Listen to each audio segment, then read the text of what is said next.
2 or 3 of the games in this video were not included in the simulator, so I just got the overlay, put it here on the screen, and I'm just going to have the dots on top of it so you can kind of still see what's going on. I might not be able to completely play this game because I don't have any of the cards or anything included, but I'll at least go over it a little bit so you can kind of see how it's supposed to work. These last few games you're about to see were released on launch alongside the Magnavox Odyssey, but were not included with the game system. They did still use the same game cards, however the overlays and game pieces were each sold separately. Baseball! Select your team and plan your batting lineup. You are the manager, so lead your team and plan the game strategy. This game is similar to the football game with the different cards, the scoreboard, and this game board that's kind of similar to the football computator. But at least this time you don't have to constantly switch back and forth between game cards, and you only need to read through 4 pages of instructions instead of 6. Before you get to play, there's a little bit of setup you have to do. First, both players roll the dice to see who will be the red team and bat first, and who will be the blue team and take the field. After the teams have been determined, both players need to roll the dice 13 times for all 13 of the players, then reference the team selection calculator to determine each of your players' batting average, running speed, and if they're left or right-handed. During gameplay, there will be non-stop fun as you'll have to keep going back and referencing the manual, as each player's batting average will change every time they go up to bat, depending on their current batting average, whether they hit or miss, and if they take a base or get out. Once you have everyone's skill level figured out, you then have to choose 9 players for your batting order, then 2 relief pitchers and 2 pinch hitters. Once both teams are ready, the pitching team will have control of player 1 and have to hit the reset button to get the ball in play. The pitch must first go over the pitcher's mound, then you could use your English to get the ball in the strike zone. The batter's batting average determines where the strike zone is. The yellow zone is for 250 or lower. If they have a 251 to 299, you can throw between yellow and orange, and if they are a 300 or higher, you could throw in yellow, orange, or red. If you throw the ball outside of the designated zone, that counts as a ball. If you attempt to throw the ball but it doesn't go over the pitcher's mound, that counts as a balk, which means all runners advance 1 base and the batter takes a ball. The batting team will have control of player 2. Right-handed batters start in the bottom batter's box and the left-handed batters start in the top.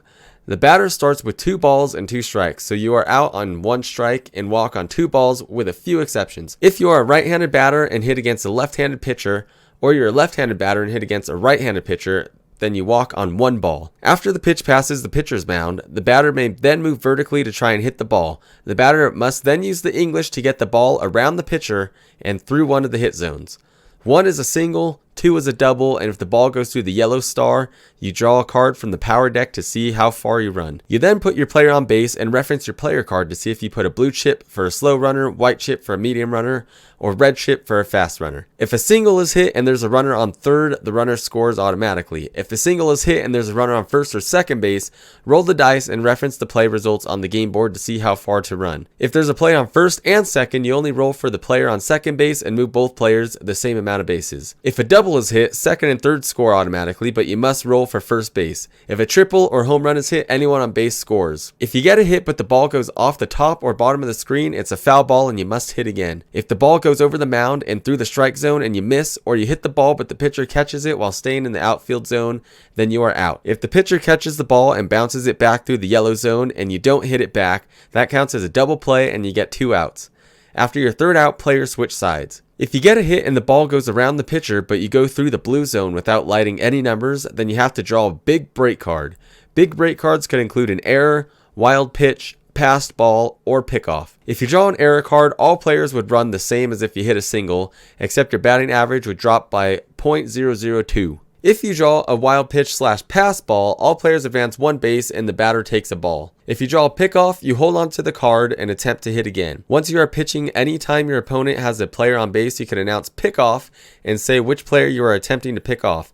Then you roll the dice and reference the pickoff section on the game board to see if the runner is safe or out. That's it for the main gameplay, but if that's not too much fun for you to handle, then you could try adding these exciting game variations to really get the crowd pumped up. You may announce an attempt to bunt when you get to the plate. The pitcher will move his player either below third base or above first base, then pitch as usual. If the ball is hit and the pitcher catches it using only the vertical control, the batter is out. If the ball is hit and you get it around the pitcher, everyone runs 1 base, but the batter is out. The batter is only safe if you get the ball through the yellow hit zone. Note that a bunt cannot be used to send a runner home, and if you foul off screen, it's an out. Last is a sacrifice fly. You may call for a sacrifice fly if you have a runner on third base when you get up to hit.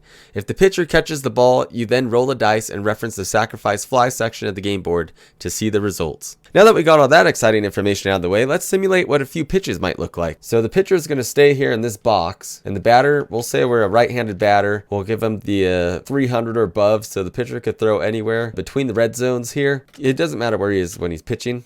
But we do need the ball to go over the pitcher's mound before I start using my English. So I'm going to reset the ball.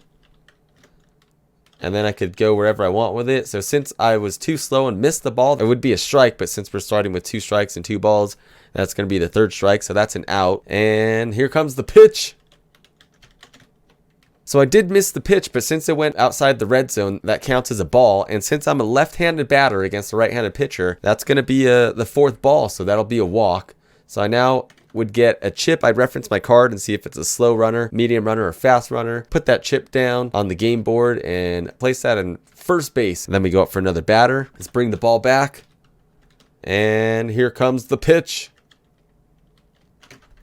Okay, so I hit that one.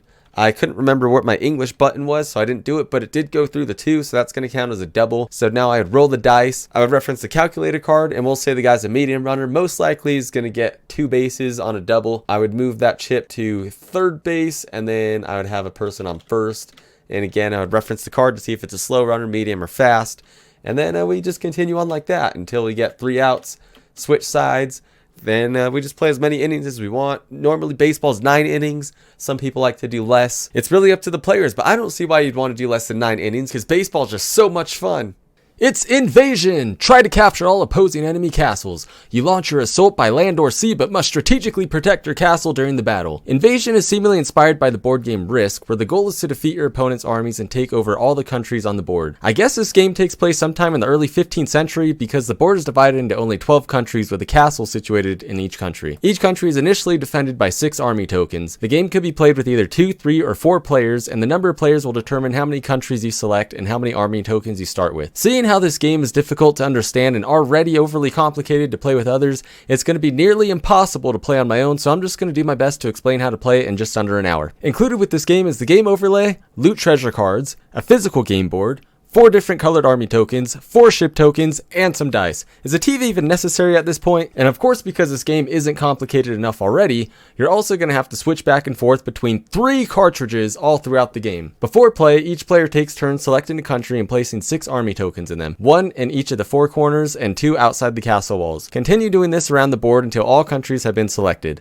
At the start of each turn, a player receives 3 army tokens plus an additional 5 tokens for every castle you hold beyond the number held at the beginning of the game. If you're having trouble keeping up like I know I am now, or your maths just aren't so great, there's a handy chart included right here in the manual. You also receive 3 army tokens anytime you conquer a castle. In addition to the army tokens, at any time you defeat an army, you get to draw a treasure loot card. Treasure loot contains a chest filled with 1 to 10 gold, which can be used to buy additional army tokens or a ship token. To attack by land, your country must be adjacent to the defender's country. You can attack from multiple countries in the same turn as long as they are adjacent to the defender. To attack by sea, first you have to save up all your pennies to buy a ship for 10 gold, then you'll have an opportunity to attack a country that is not adjacent to you. During a land attack, you must first declare if it is a direct assault or a sneak attack. For a direct assault, you'll put in game card 5, then turn the master speed control all the way up.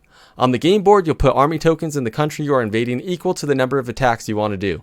The attacker will use controller 1 and place your light on the left of the screen. The defender will use controller 2 and place their light in the castle on the right side of the screen. Both players set their English to the center position and set the ball to the left side of the screen. The invader will hit the reset button to launch the ball and use the English to attempt to get it past the defender, who can only move up and down to try to stop it. If the defender stops the ball, the invader loses 1 army token, then makes another attempt until there are no more army tokens left, and then it's the end of the invader's turn. If the ball passes the defender, 2 defending army tokens are defeated. Once a country has less than 2 armies, the invader can bring in reinforcements from adjacent countries to prepare for an internal battle. For an internal battle, you must insert game card 6. You then take controller 2 and set your player in the red battle square in the middle of the overlay. The defender will then hold down the reset button on controller 1, which will extinguish your light while you have to somehow use your controls and guess your way onto one of the 4 guard posts. Once you think you're in position, the defender will release the reset button. If you miss, you lose an army token open and can try again as long as there are remaining army tokens in the country. If your player is in any part of the guard post and it is captured, and you repeat the process until all guard posts have been captured. After you win or lose the invasion, the game moves on to the next player's turn. At the end of your turn, you can move as many army tokens from inside the castle walls to the outside and vice versa. You may also move tokens between countries as long as they share a common border. If instead of a direct assault you declared a sneak attack, you must insert game card 4, then take controller 2 and place your player on the south gate at the bottom of the overlay. The defender will move their light to touch yours and extinguish it, then you can declare which of the 2 north gates you are attacking, and much like the internal battle, it's a guessing game to place your player onto the gate. The defender will then push the reset button, and if you missed, your armies are all removed from the game board and your turn is over. But if your sneak attack is successful, all of your armies in the attack move on to the internal battle, and the defender must remove 2 army tokens from inside the castle walls. The last form of attack is the sea attack. After you buy a ship with your gold, you could declare a sea attack by placing your ship on a mooring square by one of your countries and declare how many armies you are transporting. At the beginning of each turn, you roll the dice to determine how many spaces the ship can move. You may move in any direction you like and may change directions at the start of each turn, which comes in handy because 3 of the 4 corners of the game board have sailing hazards, and landing there will sink your ship, causing you to lose all army tokens that were aboard. The object is to land on an opponent's mooring square, and the defender will then lose half their army tokens outside the castle walls. Then you start an internal battle. You may only attack a country by sea that is on the perimeter of the game board. You may also attack if you land on a square adjacent to a country, but the defender does not lose half their army tokens. The invader who successfully captures all 12 castles on the game board wins the game. Now here we are with the final game that you could have bought separately with the release of the Magnavox Odyssey. This is called Wipeout. Advance your car along the game board as you complete your laps. You must be as fast but also accurate as you're timed and penalized by the timer light. For 2 to 4 players. For this game, you're going to use game card 5, the game overlay, a Wipeout game board, 4 card tokens, and 25 pit stop cards. Here's the game overlay, and what you're going to do to set up is get the player 2 controller and put player 2's light on this clock here. They're going to be the timer, and player 1's going to be set up right here where the car is. You're both going to have to share the controller as player 1's going to try to race around the game board without going off the track, while at the same time, player 2's going to be hitting reset on the controller to make the ball appear, and that's going to count as the timer. Every time the ball goes off the screen, it counts as 1 lap, and player 2's going to hit the reset button right away to make it reappear. The driver's going to also have to avoid the timer ball, and if it runs into him, it counts as a wipeout, and he loses 5 laps. On the actual game, his player would disappear along with the ball, and you'd hit the reset button to make them both reappear, but on the one I'm using, the ball just bounces off, so I'm just going to have to hit reset and let the ball keep going. While this is going on, player 2 is going to have to keep track of how many times they hit the reset button, because every time the ball goes across the screen, that's minus 1 lap to the total score. Once the driver reaches the end, you stop counting and total up the points. This is the game board where all the scoring takes place. All players are going to put their car tokens in the top left where the cars are in the image. Each run, the driver gets 30 laps, and then you subtract 1 point for each round trip the timer light makes, 2 points every time the driver leaves the track, and 5 points for every wipeout. You total up how many points they have at the end of the run, and you move their car that many spaces. All players will keep rotating turns until someone reaches the very end on the bottom right corner. If you land on one of the red dots in the middle, that counts as a pit stop card, and pit stop cards could either be good or bad, but they all consist of either moving forward or back 1 or 2 laps. If you land on a white dot space, that counts as a no pass zone, and that just means no cars can pass you up at the end of their turn. And that's all the rules for this game. It's a pretty simple game, and I think we're going to give it a try. Here we go. Let's get the timer up on the board, please. In 3, 2, 1, go! He's off to a strong start, making it around the bend. That's 1 rotation. He's going to keep on going around this loop. Watch out for the marker. That's 2 locations. And I'm going up the straightaway. This is very hard to hit the reset right away when it goes off screen because I'm really focusing on the driver going right now. But I lost count. I think we're on 5, but I'll double check in the edit. And we're making it to the final stretch. And that's time. Overall, I felt like I did pretty good that round. I think I went off the track maybe once or twice and didn't feel like I had that many rotations on the timer clock. But let's switch players and see what happens next. Player 2 is ready at the start line. We have now switched controllers with each other. I'm going to try to keep track of the timer this time, but most likely not going to happen. In 3, 2, 1... go! And the start is just as strong here. That's going to be 1 rotation right there. I think I just went off the track there. Oh, I just got hit. That's a wipeout completely. So we're going to keep going though. I believe that's going to be the 3rd rotation right there. And there's 4. We're going up. That was a pretty good straightaway there. I just went off the track again. He just lost his mind. I'd say he spun out and crashed into a wall and died in a fiery flame of glory.